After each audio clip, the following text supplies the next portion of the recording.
There's a moment that happens in every room you'll ever walk into, and it happens faster than you can consciously notice it.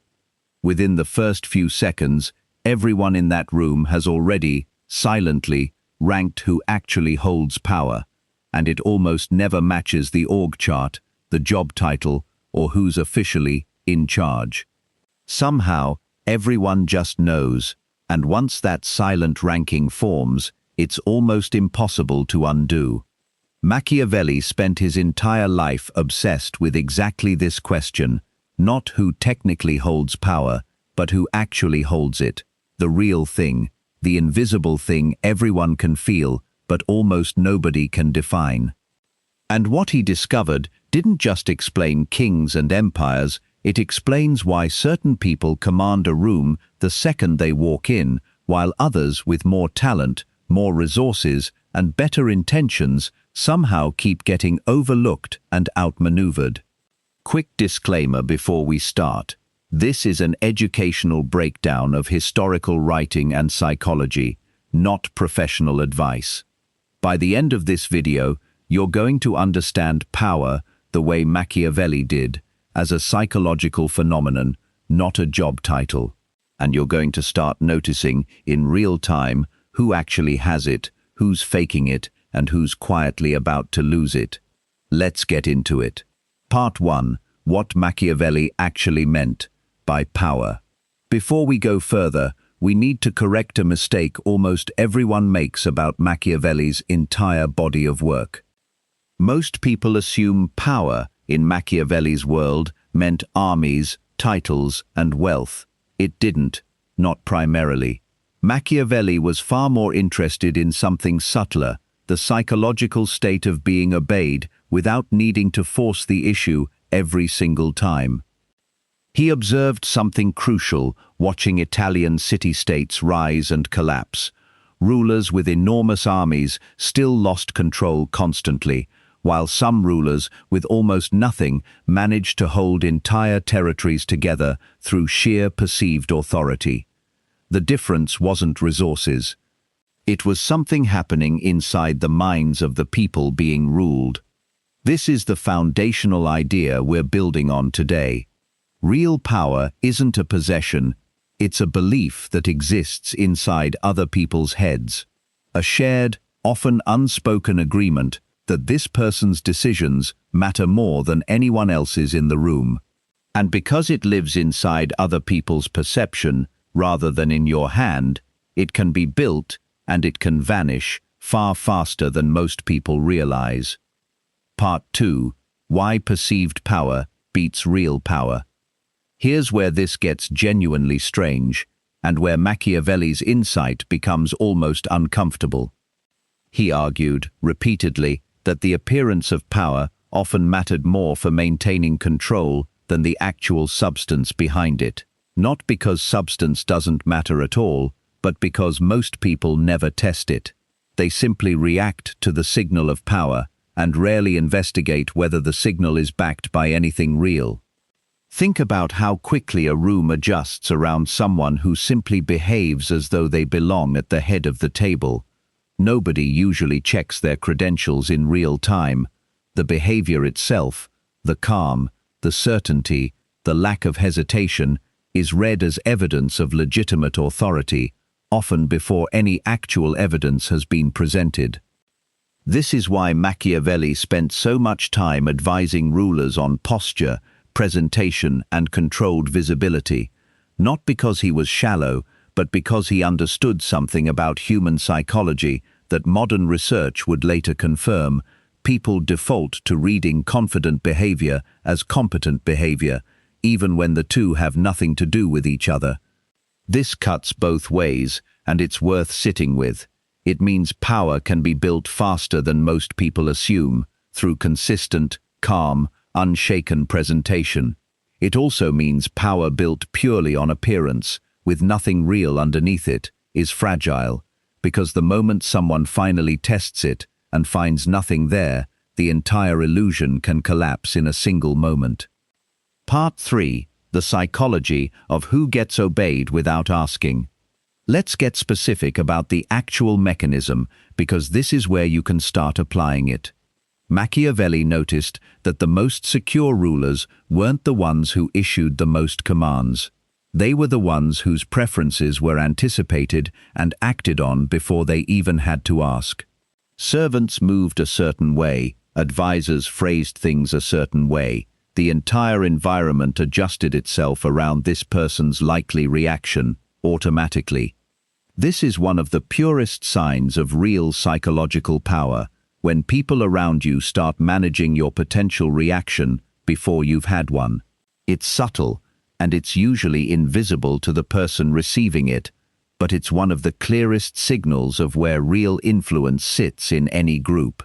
Compare that to a person who has to explicitly ask, remind, or demand compliance repeatedly. Even if they technically hold the higher title, the constant need to assert the request out loud is itself a signal to everyone watching that the authority isn't fully secure. Machiavelli understood that real power rarely needs to announce itself, because the people around it are already doing the anticipating on its behalf. Here's the practical version of this insight.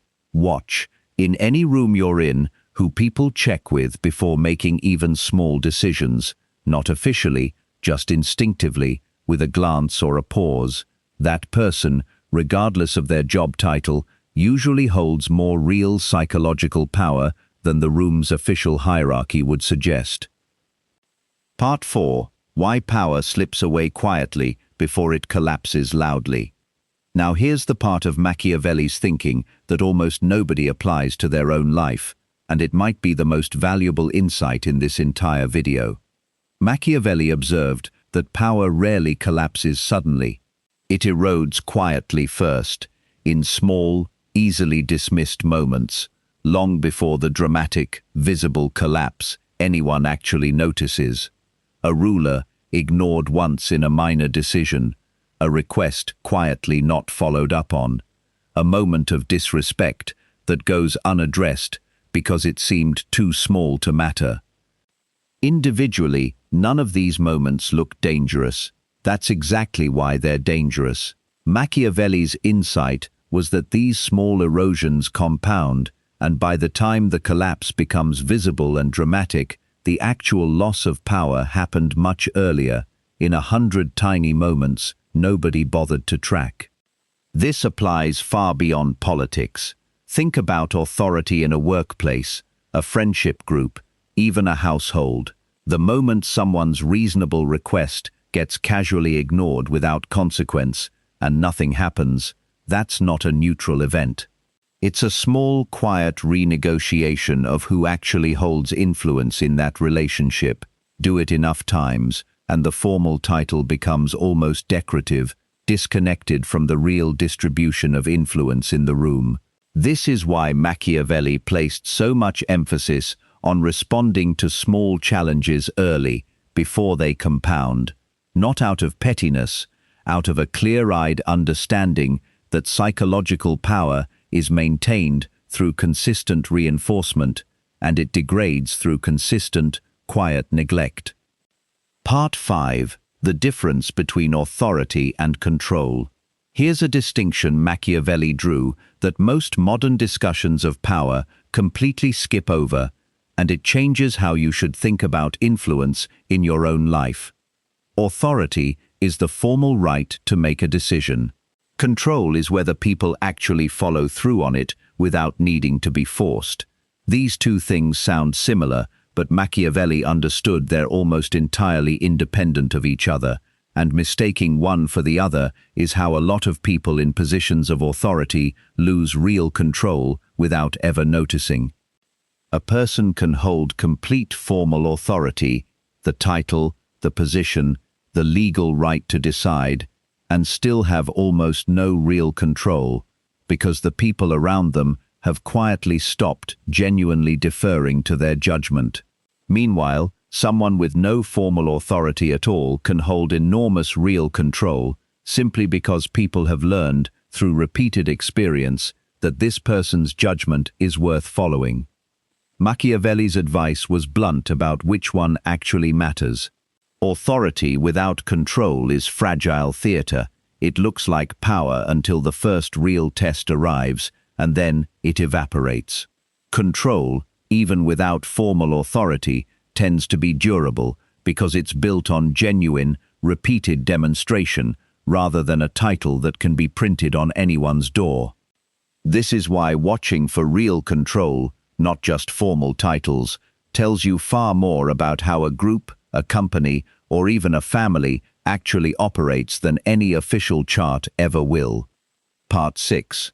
How to build real power without losing yourself. So how do you actually use any of this without becoming someone obsessed with dominating every room you walk into? The goal isn't manipulation for its own sake. It's understanding the mechanism clearly enough that you're not accidentally undermining your own influence without realizing it, and confident enough to recognize real authority when you see it, including your own. Practically, this means a few things.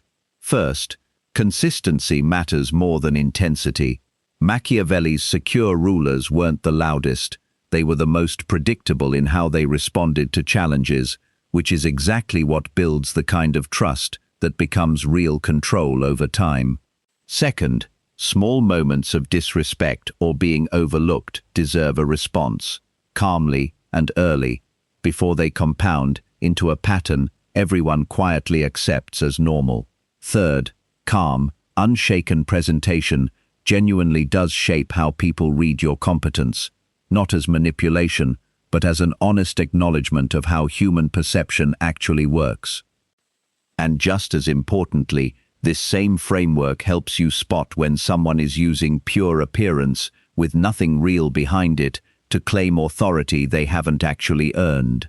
The tell is almost always the same: confident presentation that collapses the moment it's genuinely tested, because there was never anything underneath it beyond the performance. Machiavelli didn't study power because he worshipped it. He studied it because he'd watched enough rulers lose everything to understand that most of them never saw it coming, because the real erosion happened quietly, in 100 small moments, long before the dramatic collapse anyone actually noticed. This week, pay attention to the rooms you're already in. Notice who people genuinely defer to without being asked, versus who simply holds the title. Notice the small moments where a reasonable request gets quietly ignored, and notice what happens next, or doesn't. If this changed how you're going to walk into a room this week, tell me in the comments who came to mind. Someone who has real power, or someone who's quietly starting to lose it. And if you want the next one the moment it drops, subscribe, because next time we're breaking down Machiavelli's theory on why the most dangerous people in any room are almost never the loudest ones in it. I'll see you in the next one.